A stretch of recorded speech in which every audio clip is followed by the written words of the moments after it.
You know, the Nintendo Switch has had a great lineup in the past couple years. We've had Metroid Dread, which was really fun, Kirby and the Forgotten Land, not Forbidden Forest, I don't know why I kept saying that, Xenoblade Chronicles 3, which was a great game, Splatoon 3, and we still have Breath of the Wild 2 and Metroid Prime 4, along with other new Nintendo Switch games. I mean, who knows, maybe we'll get a new Donkey Kong or Star Fox game in the future. What games are you looking forward to on the Nintendo Switch?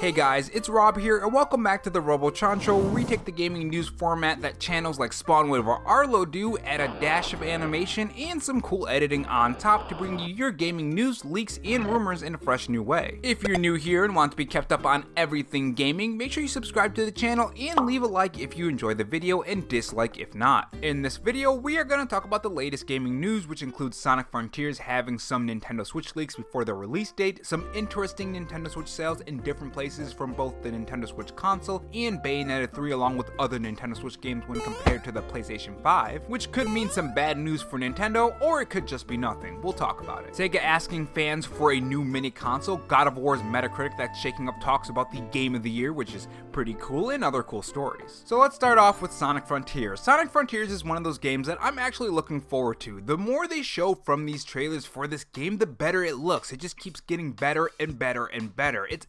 absolutely mind-blowing the way it was first revealed though. If you guys didn't know, IGN was given the special treatment of getting to reveal this first trailer for Sonic Frontiers, and it was just an absolute crap fest. I'm not saying the game is bad, I'm saying the first trailer is bad, and it didn't show it in the best light. The game looked boring with the way they played it, it didn't show off any of the combat in good light, and overall it just didn't look like a fun Sonic game. Fast forward to recently and we have a new trailer which looks amazing. It makes the game look far better than IGN showed off when they first revealed the gameplay. I really don't know what Sega was thinking when they gave this trailer to IGN, because this trailer right here would have been a way better choice. Now unfortunately, along with this new trailer, we do have some new Sonic leaks, and this is what Nintendo Life has to say about those. Sega's new game, Sonic Frontiers, arrives early next week, and ahead of release, leaks have appeared online. There are reports of online retailers breaking street dates. Apparently, the Switch ROM of the game has now been uploaded to the internet. We won't go into fine details, but just be warned that there are story-related spoilers and more floating around. It seems Sega is doing its best to contain these leaks, with reports of it being shut down as soon as they appear. Sonic isn't the only game that's been a victim of these leaks like this in recent times either. So for those who don't want to get this game spoiled for you, be careful of what you watch when it comes to Sonic Frontier videos, because it could be a spoiler for the game. And don't worry, all the footage in this video is from the trailers that Sega themselves have put out, so there is no spoilers in this video at all. So let's move on to the Nintendo Switch sales for Bayonetta 3, which might be in trouble with other new Nintendo Switch games like Splatoon 3. Kind of, a bit. So the Nintendo Switch has been selling pretty fantastic for its complete run, from start to finish. Well, you guys know what I mean. The Nintendo Switch's run isn't finished yet, but it's been selling pretty well. Especially when it comes to software on the Nintendo Switch. Its games have been breaking all sorts of records, from Animal Crossing to Metroid Dread, and it's quite the spectacle to behold when you factor in the age of the Nintendo Switch, especially when compared to the PS5 and the Xbox Series X. Now usually Nintendo is able to hold its ground when it comes to Nintendo Switch sales, but that's not the case here, and this is what Nintendo Life says. It's been a busy week in the latest Japanese charts of Famitsu, and while the top spot remains unchallenged with Splatoon 3 clinging on firmly, nearly every other game in this week's software chart is a new release. The big new game for Switch owners in this week of the 24th to the 30th October was Bayonetta 3. Platinum Games' long-awaited sequel debuts at number 2 in the charts with just over 10,000 copies behind Splatoon 3 at 41,285 units. For comparison, Bayonetta 3 reportedly sold around 39,000 copies on the Wii U in its first week. So for my fellow Wii U owners, the people who owned a Wii U during that time, do you guys remember the Wii U drought? It was a time when we weren't really getting too many games and everyone called it the big Wii U drought. I'm actually pretty surprised that Bayonetta 2 sold 39,000 copies on the Wii U in its first week. I don't know, that's just kind of interesting to me. Anyways, continuing with the article, it says this. Persona 5 Royale on on the Switch is the only holdover from last week's chart, dropping to the 9th, while the PlayStation has had a decent week with both Call of Duty Modern Warfare 2 and Star Ocean: The Divine Force cracking into the top 10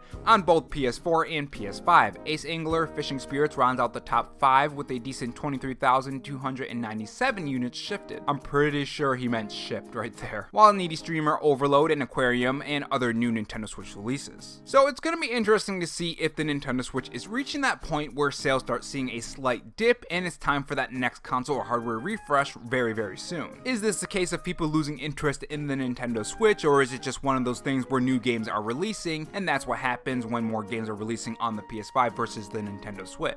This is also Call of Duty Modern Warfare 2, let's be honest, this is a way bigger franchise than say Bayonetta or Aquarium or even this game called Needy Streamer Overload. So is it time to sing doom and gloom for the Nintendo Switch sales on their IPs? No, I don't think so. I think these are just smaller games and games that have already been released week prior. Now, if this does happen again and multiple times in a row, I think then it's time to start looking towards the future of the Nintendo Switch or whatever the next Nintendo console is going to be. This could also be a one-time thing. Maybe next time the sales go back to normal like they usually are. Who knows? I do think eventually Nintendo is going to reach that point where the amount of people who own a Nintendo Switch and are buying these games is going to reach a breaking point and it's going to slow down because everyone who wants to buy one just bought one. And naturally, as these new bigger consoles release bigger games, it's going to affect the sales of those games for that hardware. Especially with how money is going right now, a lot of people don't have a lot of money to spend on multiple consoles. Sometimes they can only do one console and sometimes people have to skip over games. And speaking of the Nintendo Switch dipping down, it seems that sales are pretty interesting in the UK when you compare the Nintendo Switch to Xbox sales. At least in the UK. So like I said in the beginning of this video, the Nintendo Switch is selling really well. It has had a lot of fantastic games, to Mario Odyssey, to Breath of the Wild 1, we've had Xenoblade 3, Splatoon 3, we've just had so many fantastic games and we still have a lot of fun games to look forward to. Games like the new Fire Emblem game, the Kirby remake, we have Metroid Prime 4, we have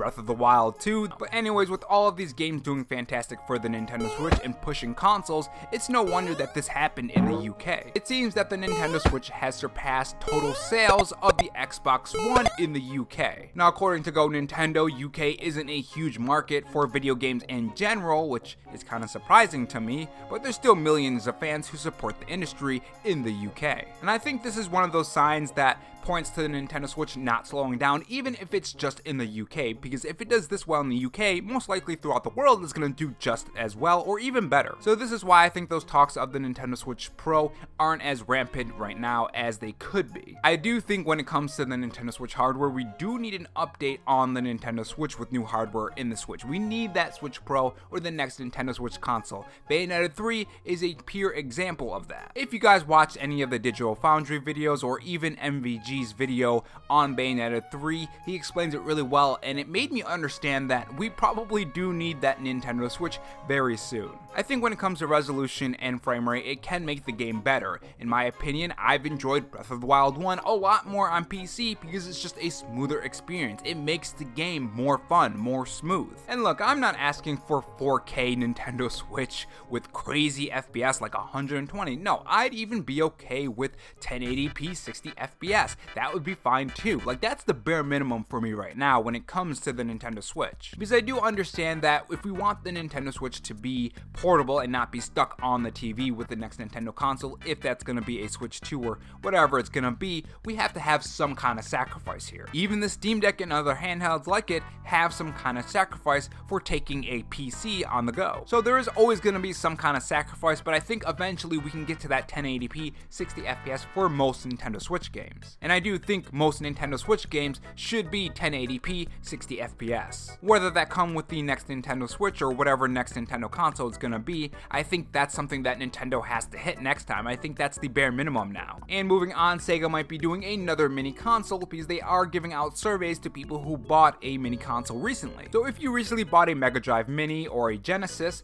it seems that Sega probably sent you a digital survey which included a lot of questions on what you guys want to see next. The list is is right here on what could possibly be coming next from Sega, and personally, I would love to see a Dreamcast Mini. That would be just amazing. There are a lot of fantastic games on the Dreamcast, and the most I remember playing is Crazy Taxi. But that more specifically has to do with nostalgia and playing Crazy Taxi with my cousin, and that's probably why I remember it more. Make sure you guys tell me which consoles you would like to see as a mini console from Sega in the comment section below. And moving on, it seems that God of War Ragnarok reviews are in, and it is doing fantastic. People are wondering if this is gonna be Game of the Year, even when compared to Elden Ring, which was already gonna be Game of the Year, or a lot of people think it's gonna be Game of the Year anyways. So right now on Metacritic, it has a 94, and that is really fantastic. Now, I am playing through the first God of War right now, and I am absolutely loving it. I didn't finish it when it first came out, but now I'm finishing it and going through it, and I probably will buy this game and more than likely review it. I'll see, but I'm really enjoying it. Like I said about like games like Bayonetta 3, I love the hack and slash. I love the combos in games like these. I love these kind of games where you can just go wild on the enemies and just have fun. And to add to this news, it seems that some of the options for the graphic modes for God of War Ragnarok have been revealed as well, and there are quite a lot. It's really fantastic that we have all of these options, and I think this game is going to look fantastic. In fact, some people are saying that this is the best PlayStation game to date, which is really surprising because there are a lot of fantastic PlayStation games that have been released over the years. So the fact that they're saying this is the best one is a pretty high thing to say, and we'll see if it pans out. Of course, that's going to change from person to person, and I guess we'll see, but I mean, that's pretty big. I mean, I love the Spider-Man game, and so far that's been the game that I've had the most fun with this generation anyways so far, so I guess we'll see. But overall, guys, these are some really fantastic stories from the latest gaming news. Make sure you guys tell me your thoughts in the comment section below. And if not on your way out, make sure you subscribe for more videos and also have that notification bell on. And if you want to support the channel in any other way, there is my Patreon and Twitter account in the pinned comment if you're interested in those. Oh, and also have this donut if you're still sticking around for me rambling. Thanks for watching, guys, and remember, stay safe, stay charged, and have a good one.